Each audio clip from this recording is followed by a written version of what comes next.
သက်သွင်းနိုင်လေနင်ဖြတ်မြင်မှာပဲဘာလို့တစ်ခါပဲဖြစ်ခဲ့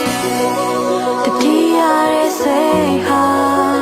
ကိုယ့်ရဲ့အရေးပါပဲငါပဲတော့နောက်ကလိုက်နေလို့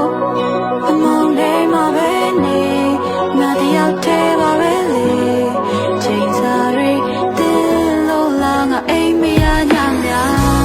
အစိမ်းဝေးရှိုက်လို့ငါအသိမေးလိုက်ဖို့ကြံနေရှင်မနာချင်စရာတွေအတမ်းမထွက်ခဲ့မောင်မိုက်တဲ့အခန်းနဲ့ငါအရေးတွေးလိုက်လို့ရှာတယ်ယူရဲ့စိတ်တွေအမှုမအိပ်ပျော်တယ်စိတ်ဝေးရှိုက်လို့ငါအသိမေးလိုက်ဖို့ကြံနေရှင်မနာချင်စရာတွေအတမ်းမထွက်ခဲ့